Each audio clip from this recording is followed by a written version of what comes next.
Well, what do we have here?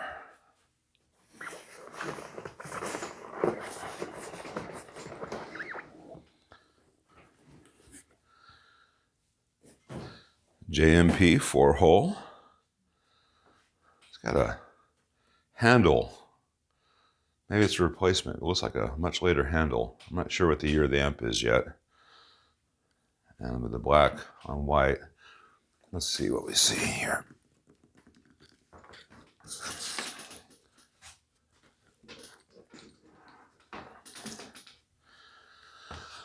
Mark II Super Lead 100 watt limited edition, dedicated to the memory of Randy Rhoads.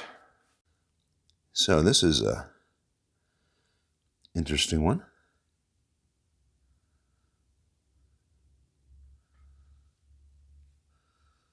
And it's set to 220 volts. So I'll be needing to change fuses. And I'll confirm that the selectors are good, but they should be just fine. So let's open this up and see what awaits us inside and see if we can get a year on this. Sometimes I just don't understand people. All the screws that hold the rear metal panel on have been chewed up by using a number 1 screwdriver instead of a number 2, which is odd because the number 2 is like the most common value out there. And these screws are a little bit chewed up for the same reasons. Probably someone used a number 2, which has got some wiggle in there, versus a number 3, which makes full contact. So, come on, people. Take the time to get the right tool, especially with a limited edition amp. I'm sure this thing was not cheap. This would not be the current owner of this amp at fault. He just bought this amp and has not even plugged it in. He wanted me to triple check all the voltages and make sure the amp was healthy and give it a clean bill of health. I want to point out a good thing about this amp. This one's got metal threaded inserts where these screws go. So you're not using wood screws, you're using machine screws. So over time, these won't strip out and come loose, as is very common on Marshalls and Fenders and a lot of other amps. Anyway, let's pull this chassis and see what we see. Well, there seems to be a 2008 date code. So unless there's a fault audible with these filtering caps, I don't think I'm going to need to do much on this. Aside from the Randy Rhoads label, it's a bog standard 1959 reissue, which is, neither here nor there. This model has one common Achilles heel right here. They've got these 2 resistors going to either side of this trim pot. And this is a hum balance pot for the heater supply. And it's very common in these for something to go wrong with the tube, and then these resistors just nuke themselves, or the pot fails, because this pot is like a 1/3 watt pot or a 1/4 watt pot at best. You'd really want to have a 1/2 watt pot at the very least. If I were building an amp with a hum balance pot, I'd choose a 2 watt. I will talk to the owner as to whether he wants me to do preventative fixes, which is just you take these resistors out and you put new resistors from these terminal strips to this turret.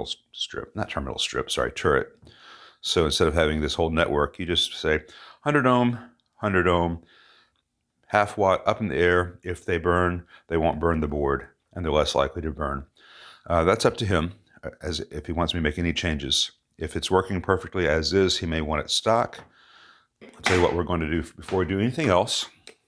We're going to make sure that the impedance and voltage selector switches are working correctly. That feels good.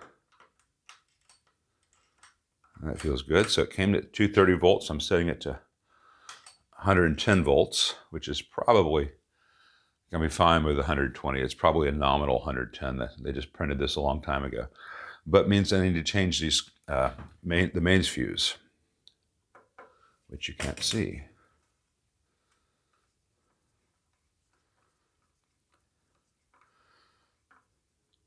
And there's no real mystery to this. It says it right here on the panel.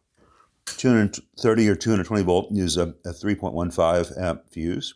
And for 120 volt use a 6.3. That's standard stuff that you have to pay attention to, but it's no big mystery. So it's got the correct 3.15 for 240 volt use, 230 volt use. Let me get a 6 amp fuse from my stash O stuff. Do I have a 5x20 in that value? Let's see here. That's a 5 amp.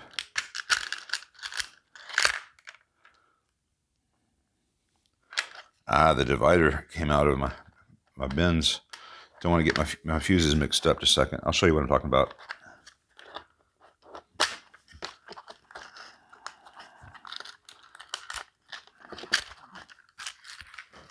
Got a little tackle box full of different fuses. These are the 6.3s here. Confirm that's what I pulled out. Yep, 6.3. Sometimes the divider panels want to come out, and then I'd have everything mixed up. And that's an afternoon I'd rather not spend sorting out a few hundred fuses. All right, so let's see here.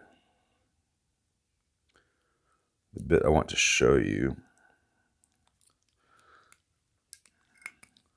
I like to put these in the holder so that the value is visible. So if someone pulls this fuse, they'll say, hey, 6.3. As opposed to having to pull the fuse out unnecessarily. And the HT fuse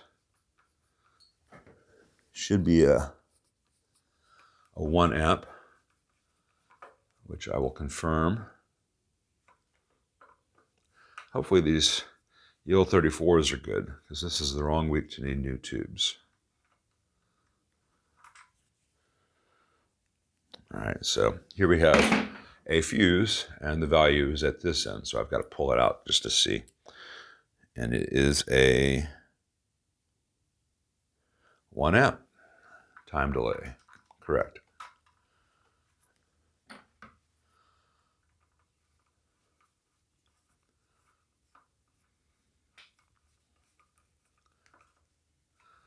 All right, make sure all the nuts are really tight.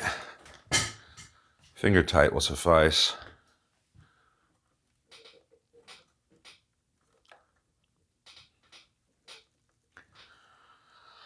All right, I'm gonna connect it to my cab and power it on, and let's hear what it sounds like. All right, when I first powered it up, I went down a rabbit hole that I'm not gonna share because it would have been extra 20 minutes of nonsense. But first of all, someone had added this additional heater balance string to V1, which was because there was a failure here in the old heater balance circuit, but the failure wasn't total, so it created a ground loop.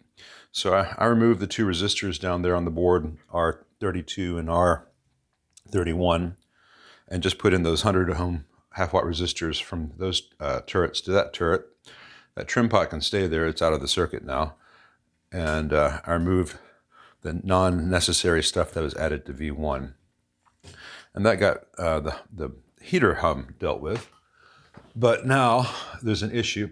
When I first plugged it in, I thought it was a standard 4-wire. It's not. It's the I guess Marshall for Randy in the very early 80s did a early version of the 1-wire mod, cascaded gain.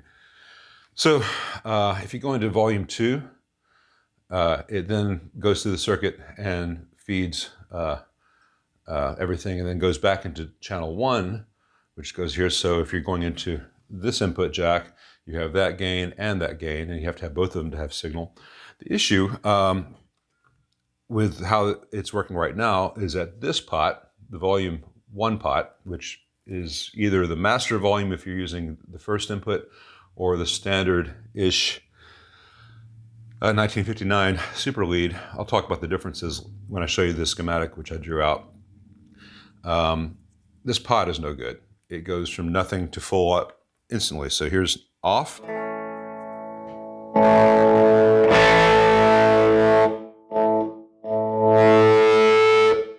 So that pot, it's like the wiper is not contacting the trace. It just goes open. So that's useless, both using this channel by itself, which should not have that much gain unless you dime it. And then if you try to use it for the one-wire mod, where you have this as like a master and this is the gain,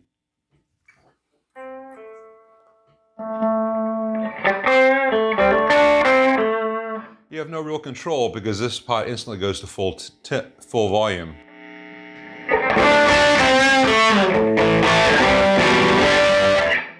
Now, this is not really a master. It's a second gain control because there's a lot of gain control by this, but this pot needs to be changed out for the circuit to work right. And this is a knurled split shaft, which I don't stock, so I'll have to order one, but I'm going to go ahead and put in one that I have, which should work, just to see how the circuit's sounding, because it's easy to change it back out. Let me swap that out and show you how this is supposed to sound, see how the amp is doing otherwise at that point, because it's going to be affecting the hum as well with that pot failing. And I'll show you the schematic of what they did. As to whether a otherwise bone stock 1959 reissue with a simple mod that would take an average tech 15 minutes to implement is worth the additional $4,000 they're charging on reverb for the Randy Rhoads model versus a standard 59 reissue, I'll leave that up to you to decide. But I knew it probably would have a heater issue because the 59 reissues do. It did. I'll play around with the lead dress later. Let's change out this volume pot. All right, because the hole in the panel was too small, it was a metric, I think 7mm. I could not use one of my alpha 24mm or CTS pots, so I've got an alpha 16 in there temporarily. And let's see how its behavior is. I'm going into this input, which should be just this volume.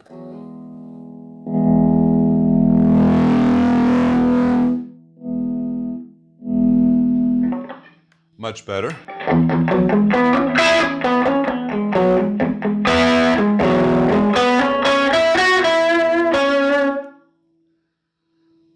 And if I go into channel 2s, you know, so we have both these cascading.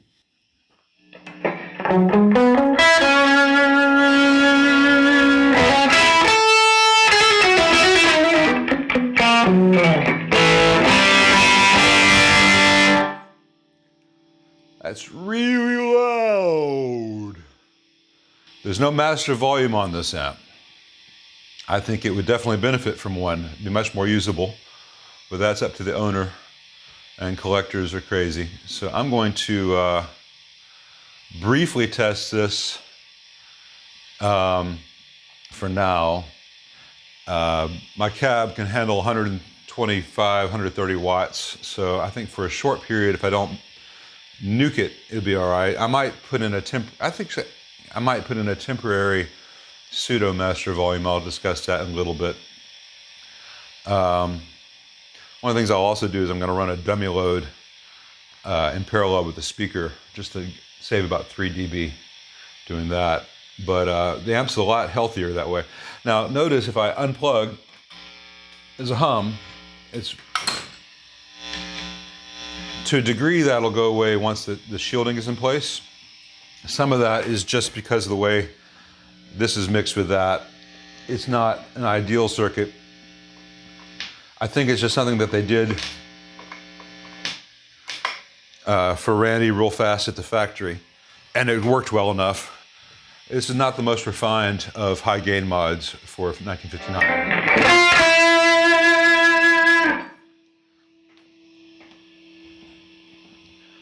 Anyway, let me set up the real mic just because this cannot sound good through the lav. You hear it for the reals though. This is the one-wire mod in its most basic form. There are sweetening things you can do to it, but so you've got what would normally be the normal channel inputs, which goes through the stock normal channel plate and cathode values, and its volume pot, which is this volume pot, and then that goes through the 470K resistor. But then instead of being mixed with the output of the 470K resistor on the other channel, it is fed into the grid of V1B, which is this set of inputs. Just mixes in there. If you're not using this input, then this input works. You can use both if you want to get crazy sounds. Or you can plug into this and bypass this whole gain stage here. But either way, it goes to here, which this is all the standard stuff for the treble channel in the 1959 Super League. Only there's no bright cap, which is good. This amp will be painful with a bright cap. And then the 470K mix resistor, which actually does have a bright cap across it. I didn't show in the schematic. That's more of a mid accentuator than a bright cap here. Feeds V2B, which is standard, but because it doesn't have that other channel mixed in or resistor to ground, this channel by itself has got a good bit more gain than a stock 1959. And then you add this in, you get about 10 times as much gain as a stock 1959. So it's an awful lot. Let's hear it.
I think that sounds pretty healthy. The HT fuse blew when I was doing the initial setups to get recording levels. If I'm shouting, it's because I have headphones on so I can stand and be in the room with this damn thing. It's an awfully small room to have a 100 watt amp with this much gain. But I've got to protect my hearing. So far, everything's sounding really good. I just got to change out that master volume pot. Not master volume pot, but that volume pot there. And keep an eye on why the previous HT fuse blew. It might have just been its time. There's a little bit of a buzz in the background, but it's way in the background. I'm not too concerned about it. This amp sounds pretty healthy.